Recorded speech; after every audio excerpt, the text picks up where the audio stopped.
I've said it before and I'll say it again. Storytelling is by far the most effective form of human communication on the planet. It supersedes every other tactic, technique, strategy when it comes to human communication. It works in social settings, it works in relationship settings, it works in business settings. In fact, really good storytelling works in just about any context, environment, or situation that you could think of. And the reason why is because the human mind is hardwired to listen to and respond to stories. This is the reason why people binge watch Netflix. This is the reason why the Hollywood industry generates billions of dollars every single year. It's because human beings cannot resist a really good story. So the better you get at storytelling, the better you're going to get at engaging people. The better you get at engaging people, the more people listen to you, the more people pay attention to you. The more attention you get from people, the more you can influence their thoughts, behaviors, and ultimately guide them to where you want them to go. Now, what I teach specifically is business storytelling. So I show business owners how to apply storytelling to their brand so that they can wrap up their marketing in a really good story that ultimately captivates and intrigues their audience so that they can transform prospects into customers. And today, what I want to share with you are four essential keys that have to be in place for a business story to be effective and for it to work. And so this comes from my book, The Storytelling Blueprint. I will put a link in the description or in my bio, and you can go check that out if you want. In fact, right now you can grab the book and probably a couple of $100 worth of bonus trainings for less than what you'd pay for this cup of coffee at Starbucks. So let's jump right into these four essential keys. So the first key is that you need to get clear on the theme of the story. So your story should have a central theme that guides the narrative, and that theme should be tied to an idea. So ultimately, what you're trying to do with a business story in your marketing is convey an idea. This is an idea that you believe if your prospects or your audience understood this idea, if they understood the logic behind this idea, that would make them open and receptive to your approach to helping them, and that ultimately would lead to more sales. So what you got to remember is that stories are powerful because they could do lots of different things. Stories can result in an emotion, a belief, a change of thought, a different outlook that somebody has after hearing the story. And in some cases, like a story is enough to make a sale. Like sometimes you could just tell a really powerful, riveting story and then tie that story to your product or service and then say, here's my thing. Do you want to buy it? And people will. Most of the time, it's not going to be enough. Most of the time, the story has to be part of a larger marketing ecosystem, but in many cases, it is enough. It really depends on market sophistication, market saturation, what they've heard before, what they've been exposed to, etc. But ultimately, when it comes to telling a business story in your marketing that's designed to help generate new clients, customers, and sales, you need to get clear on the objective of the story. And the objective of the story in this context is to convey an idea. Once you get your prospect, audience, clients, or customers to buy into that idea, the rest of your marketing becomes much easier. So to achieve this, you got to do four things. Number one, you got to be crystal clear on the key theme. Number two, you got to understand the lesson or the conclusion that you want your audience to reach. Number three, you want to convey a clear idea, so the story should communicate a specific message effectively. And number four, tell the story with intention. Business stories should never be told haphazardly. Like, you might have a repertoire of super entertaining and engaging stories. I know I certainly do. But if they don't fit the intention, the narrative, or the idea, then you shouldn't tell them. Never tell a business story haphazardly, because if you do, you're not going to get any sales from it. It's not going to help build your brand, and it might actually repel potential customers who are going to see you as someone who wastes their time with irrelevant stories. Second key is you need to make the hero relatable. So the second key is that the prospect, audience, client, or customer, they need to be able to identify with the hero in the story. They should be able to immediately identify the hero and feel like they are the hero.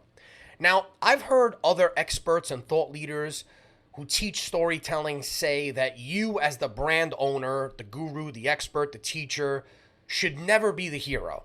The customer is always the hero. And half of that is true. Because yes, the customer should always be able to identify with the hero, and they should be able to project themselves into the story and feel like they are the hero. But that does not necessarily mean that you can't be the hero in the story. Like, if you have a true story that demonstrates your heroism, and in some capacity, it supports the theme, idea, and initiative of your marketing and business, then you should absolutely tell that story and be the protagonist or the hero. Like, for example, if you once weighed 400 pounds and then you came up with a system that got you down to 175 pounds over a 1 year or a 2 year period, and now you help people do the same, you should absolutely tell that story. You should absolutely tell that story about where you started, what you went through, and how you got to where you are today. So, an important part of this is that the story should match the prospect's reality. So when painting a picture of the hero's current reality, it should match the prospect's current reality. This is another difference between Hollywood storytelling and business storytelling. I talk about this all the time.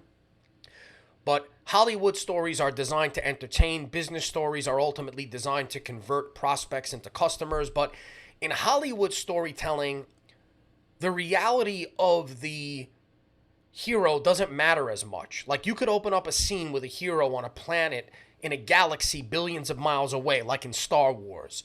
We can't really relate to that reality, but we could still relate to what the character is going through. But you see, that story is designed to entertain us, so it's a different objective. Remember, when you're telling a business story, you want the prospect or the audience to identify with the hero, and the best way to do that is to match the prospect's reality with the hero's current reality. So this makes everything you explain in the story or after the story feel much more relevant to your audience. Relevance is the most important thing we want to demonstrate, because if you don't, if at any point the prospect feels like this is irrelevant or it doesn't apply to them, you're done. They're going to move on. Number 3 is you want to recalibrate their thinking during the pivotal shift. So in my storytelling blueprint course, I teach something called the magnetic narrative. The magnetic narrative is a 3-part story structure, and in the middle of it is something called the pivotal shift. This is where the main character or the hero goes through some sort of a pivotal shift in their life that ultimately leads them to a better place. Well, during that pivotal shift, we want to recalibrate the current thoughts that the prospect has about their current situation as it relates to the problem. So, here's what I mean by that. The only 2 reasons people buy anything, whether it's from you or any other business, is to either A, solve a problem, or B, fulfill a desire. So A, they want to solve a problem. They got debilitating back pain. They've got crippling anxiety that's stopping them from leaving the house. This is a problem that they need to solve. Or B, they want to fulfill a desire. So they want to improve their golf swing. They want to get better at jiu-jitsu. They want to learn to play the guitar. They want to learn to speak a different language. So it's not necessarily a problem that's keeping them up at night, but it's a desire.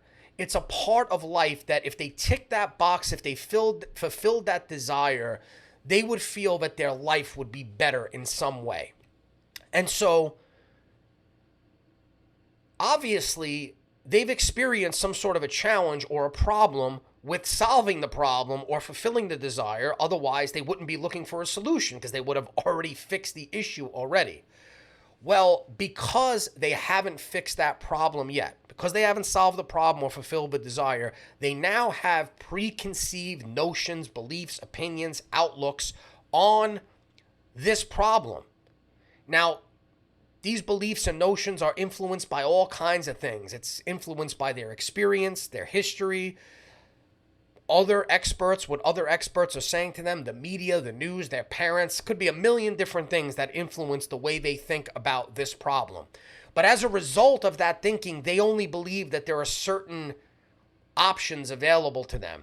So what we want to do during this pivotal shift is we want to recalibrate the way that they think about the problem. And then as a result, get them to think about a new possible way of solving the problem using your solution. So why is this important? It's important because if you present something to the prospect that they believe that they've either tried before and it didn't work, or they hear somebody else talking about the same thing, they're going to categorize you as more of the same, and they're not going to pay attention to you. And so the last thing that we want to do is lose them. So we want to present something new, unique, and different. And to do that, we want to recalibrate and reframe the way that they think about the current problem so that they're more open to different solutions, aka your way of solving their problem or your way of fulfilling their desire. Now, sometimes when I explain this to business owners, they say things like, well, my approach doesn't involve anything new or fancy or unique. In fact, like what I teach people is foundational principles, timeless principles that work. And there's nothing new and different about it. And like, I don't want to be gimmicky. And so what I say to them is, okay, well, number one, if you're truly not teaching anybody anything new and different, then why should customers pay attention to you? Like, so what do you bring to the table then? Because if they could just learn this from anybody, if it's timeless foundational stuff that they can learn from anybody, why should they learn it from you? Or why should they pay you for this? And then when they answer that question, inevitably what happens is they start to identify things within their approach that are actually unique and different. It could be the way they sequence things. It could be the way they onboard people. It could be the way they structure their program. It could be the order in which they do things. But 9 times out of 10, after probing deep enough, we usually find that even if they are teaching foundational principles, there's something within the way that they teach it, or the way that they help people, or the way that they execute that is truly unique and different. They just never saw it because they're not thinking that deeply about it. And so I can promise you that if you look hard enough, there is something unique and different and proprietary about the way that you help people. Your job as a business owner is to identify that and articulate that to the audience, because that ultimately is what's going to get their attention. And that's what we do during the pivotal shift. And then the fourth and final step is to project the transformed future. So the fourth key is that during the transformed future phase, the audience should be projected into their new reality as a result of the new solution. They should feel that this solution could be the most effective way to solve their problem or fulfill their desire.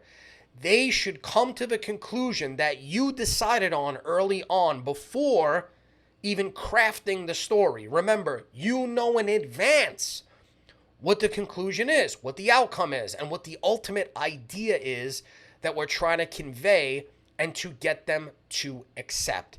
And so by adhering to these 4 keys, you'll craft a story that not only engages your audience, but also effectively conveys your business message and drives your marketing goals. So guys, once again, like I said, I go super deep on all this and more in my book, The Storytelling Blueprint. I will put a link in the description or in my bio, because right now you can grab it with over $100 worth of bonuses for less than what you'd pay for a cup of coffee at Starbucks. If you enjoyed this video, go ahead, leave me a comment, give me a like, make sure you subscribe, and if you do subscribe, hit that bell notification so you get updated when I release more videos like this.